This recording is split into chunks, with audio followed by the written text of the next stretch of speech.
Fin de collaboration entre le gouvernement burkinabé et la société Aéreo SA dans le cadre de la concession de l'aéroport de Doncin. C'est l'une des décisions de l'hebdomadaire Conseil des ministres en sa séance du 9 août, présidée par le chef de l'État, le capitaine Ibrahim Traoré. Cette décision fait suite à des irrégularités constatées dans les clauses de cette convention. Parmi ces irrégularités figure l'exploitation de l'infrastructure pendant 30 ans par l'entreprise, malgré un apport financier dérisoire. Pour avoir apporté un peu moins de 30% en financement pour les travaux, il est prévu que le partenaire privé devrait exploiter l'infrastructure pendant 30 ans. Le modèle financier dans la convention ne garantit pas non plus la pérennité des structures régaliennes de l'aviation civile, que sont l'Agence nationale de l'aviation civile et l'Agence nationale de la météorologie.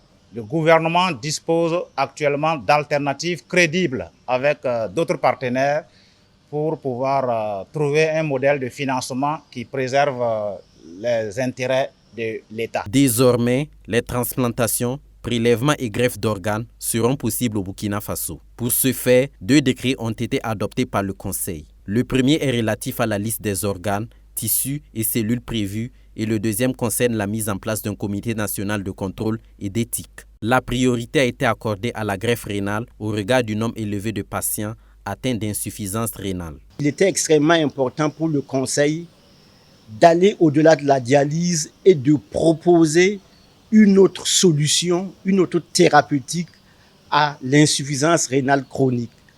Et le Conseil a fait l'option de faire en sorte que la greffe rénale soit la priorité majeure de notre pays dans ce sens. Et la feuille de route nous permettra de faire en sorte que d'ici le premier trimestre de l'année 2024 au plus tard, la première greffe rénale soit une réalité au Burkina Faso. Le Conseil a acté la transformation de l'Agence nationale de l'encadrement des exploitations minières artisanales et semi-mécanisées ANEMAS en société d'État. Elle devient la Société nationale des substances précieuses SONASP. Ses nouvelles missions seront la transformation et la commercialisation des produits miniers, la détention des titres miniers. L'autre innovation majeure, c'est que la Société nationale des substances précieuses pourra aussi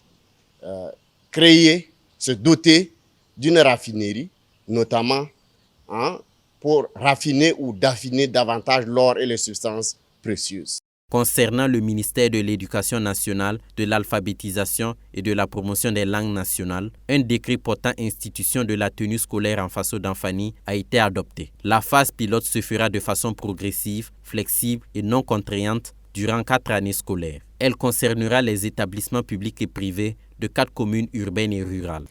La phase pilote débutera à la rentrée scolaire 2023-2024 avec les élèves du post-primaire et du secondaire, tant du public que du privé des communes urbaines de Ouagadougou, de Bobo-Dioulasso, de Koudougou et de la commune rurale de Sabou. La tenue sera portée par les élèves le lundi, jour qui sera dédié à la montée des couleurs dans les structures éducatives.